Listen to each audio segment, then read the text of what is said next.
بسم اللہ الرحمن الرحیم۔ سستیاں ترک کرو طالب آرام نہ ہو۔ خطبہ جمعہ سیدنا حضرت مرزا بشیر الدین محمود احمد خلیفۃ المسیح ثانی المصلح موعود رضی اللہ تعالی عنہ، فرمودہ 24 اپریل سن 1936۔ قسط سوم۔ ہمیں ایسے کارکنوں کی ضرورت ہے جنہیں کام میں لذت آئے، اور جو والنازعات غرقا سورہ النازعات آیت 2 کا مصداق ہوں، کہ جب کسی کام میں ہاتھ ڈالیں اس میں غرق ہو جائیں اور غرق ہو کر اس میں سے موتی نکال لائیں۔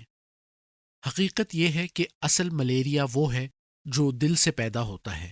اگر دل کا ملیریا دور نہ ہو تو خواہ ظاہری طور پر انسان ملیریا زدہ علاقے میں نہ ہو، پھر بھی سست اور کاہل رہ سکتا ہے۔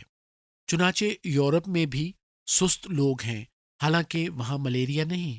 بڑے بڑے امراء ہوتے ہیں اور انہوں نے اپنا کام یہی سمجھا ہوا ہوتا ہے کہ اچھی اچھی غذائیں کھائیں، شرابیں پئیں اور تاش کھیلیں۔ ان کو کون سا ملیریا ہوتا ہے؟ بس حقیقت یہ ہے کہ دل کا ملیریا ہی انسان کو سست اور غافل کر دیتا ہے، اور سستی اور غفلت ایسی چیز ہے کہ وہ قوم کو تباہ کر دیتی ہے، اللہ تعالیٰ کی ملاقات سے انسان کو محروم کر دیتی ہے اور نجات سے دور پھینک دیتی ہے۔ میں نے بارہا جماعت کو توجہ دلائی ہے کہ وہ سستی اور غفلت کو چھوڑے، مگر مجھے افسوس ہے کہ جماعت نے ابھی تک اس پر عمل نہیں کیا۔ مائیں اپنے بچوں کو سست رکھنا پسند کرتی ہیں، مگر یہ پسند نہیں کرتی کہ ان پر کام کا بوجھ پڑے۔ باپ اپنے بچوں کو سست رکھنا پسند کرتے ہیں، مگر یہ پسند نہیں کرتے کہ انہیں کام کی عادت ڈالی جائے۔ اس کا نتیجہ یہ ہوتا ہے کہ کام نہ کرنے کی عادت ان میں پیدا ہو جاتی ہے، اور اس عادت کا دور ہونا پھر بہت مشکل ہو جاتا ہے۔ مثل مشہور ہے کہ کوئی شخص ہندو تھا جو بعد میں مسلمان ہو گیا۔ ایک دن کسی مجلس میں بیٹھا ہوا تھا کہ کوئی لطیفے کی بات ہوئی، اس پر وہ جھٹ کہنے لگا، رام رام رام رام۔ کسی نے کہا، یہ کیا بات ہے؟ تم تو مسلمان ہو، تمہیں رام رام کی بجائے اللہ اللہ کہنا چاہیے تھا۔ وہ کہنے لگا، اللہ اللہ داخل ہوتے ہی داخل ہوگا اور رام رام نکلتے ہی نکلے گا۔ پرانی عادت پڑی ہوئی ہے، اس لیے زبان سے رام رام ہی نکل جاتا ہے۔ تو سستیاں اور غفلتیں اگر کسی قوم میں عادت کے طور پر داخل ہو جائیں تو اس قوم کو کم از کم یہ چاہیے کہ اپنی اولادوں کو اس لعنت سے بچائے، مگر مجھے افسوس ہے کہ اب تک اپنی اولادوں کو سستی اور غفلت سے بچانے کی طرف جماعت نے کوئی خاص توجہ نہیں کی۔ اس تحریک میں مائیں روک بنتی ہیں، اس تحریک میں باپ روک بنتے ہیں، اس تحریک میں استاد روک بنتے ہیں۔ حالانکہ اگر ماں باپ اور استاد بچوں کی نگرانی کر کے سستی اور غفلت کی عادت اگلی نسل سے دور کر دیں تو ان کا یہ کام جہاد اعظم کے برابر حیثیت رکھے گا، مگر مجھے افسوس ہے کہ اب تک یہ کام کرنے والے ہمیں میسر نہیں آئے، حالانکہ ہمیں ایسے کارکنوں کی ضرورت ہے جنہیں کام میں لذت آئے، اور جو والنازعات غرقا سورہ نازعات آیت 2 کا مصداق ہوں۔ جب کسی کام میں ہاتھ ڈالیں اس میں غرق ہو جائیں اور غرق ہو کر اس میں سے موتی نکال لائیں۔ مجھے تعجب ہوا کہ کل ہی میں نے ایک کام کے لیے ایک دفتر کو تاکید کی اور کہا کہ چونکہ وہ اس کام میں کئی مہینوں سے سستی کرتے چلے آئے ہیں، اس لیے اب وہ یہ کام ختم کر کے دفتر بند کریں، چاہے 2 دن انہیں رات دن دفتر کھلا رکھنا پڑے۔ اس کے جواب میں رات کے 3 بجے مجھے ایک افسر کا رقعہ ملا، جسے پڑھ کر ہنسی بھی آئی اور رونا بھی۔ ہنسی تو اس لیے کہ اس نے لکھا، فلاں شخص بھی میرے ساتھ مل کر کام کر رہا ہے، اسے 3 بجے اٹھنے کی اجازت دی جائے، حالانکہ اس کی غفلت کے نتیجے میں کام خراب ہوا تھا، مگر ذکر اس رنگ میں کیا گیا گویا اس کام کا کرنا بہت بڑا احسان ہے۔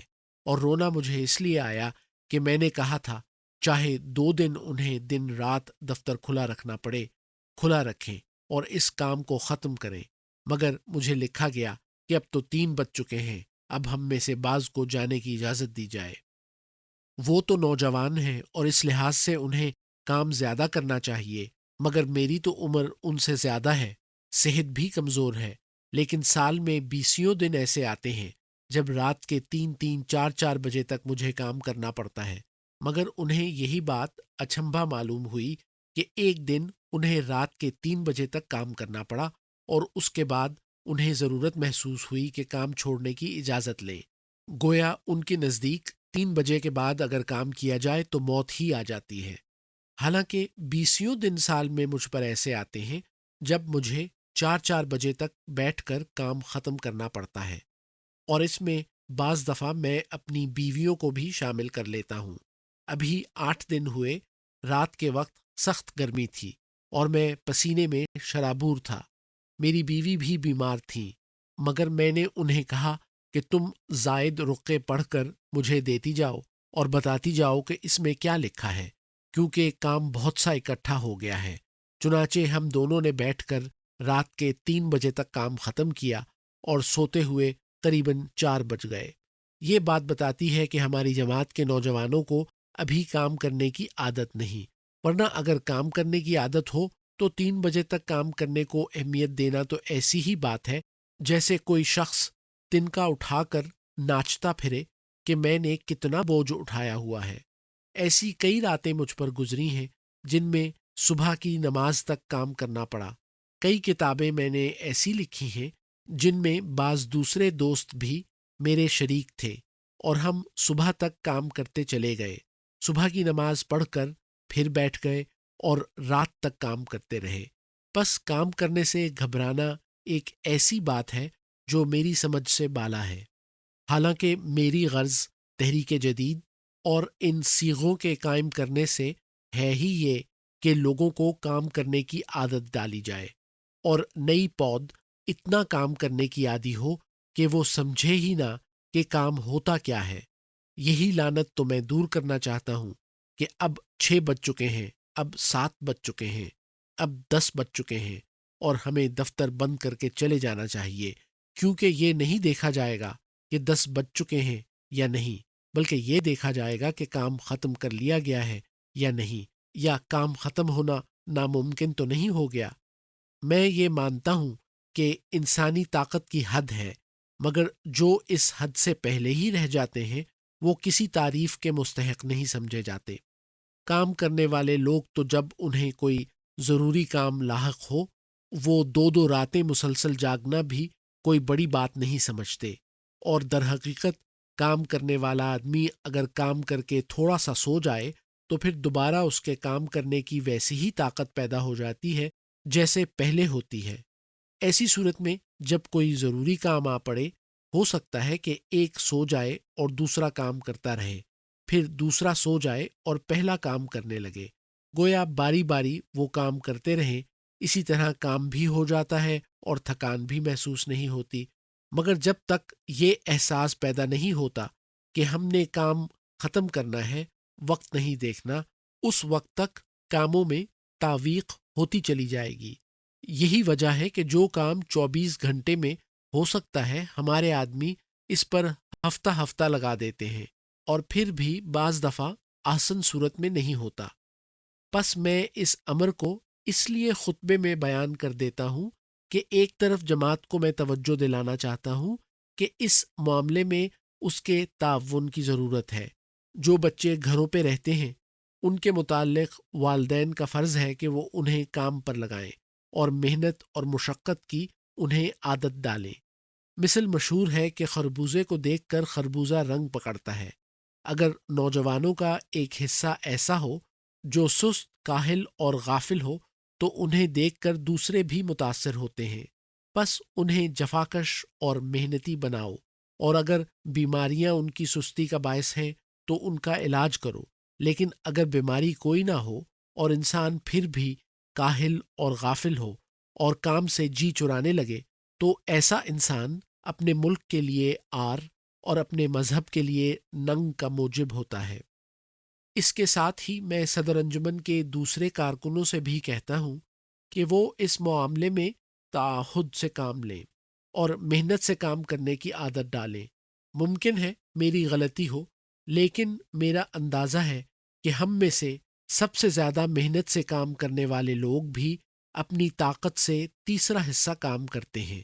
اور جب اپنے میں سے سب سے زیادہ محنتی لوگوں کے متعلق میں یہ سمجھتا ہوں تو دوسرے لوگ سمجھتے ہیں ان کے کام کی ان کی طاقت کے مقابلے میں کیا نسبت ہوگی۔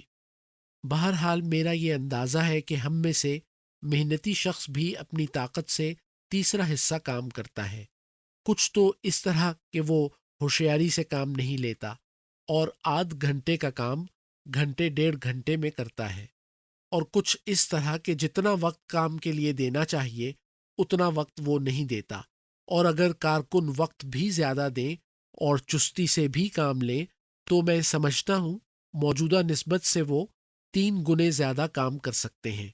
اب خیال کرو اس وقت جتنے سلسلے کے کارکن ہیں اگر وہ اس تعداد سے 3 گنے زیادہ ہو جائیں تو کتنا کام ہونے لگے، لیکن اگر ہمارے موجودہ کارکن ہی اپنے دل میں زیادہ کام کرنے کا پختہ ارادہ کر لیں اور اس کے مطابق عمل کریں تو وہی صورت اب بھی پیدا ہو سکتی ہے اور دنیا کو بہت زیادہ کام دکھا سکتے ہیں۔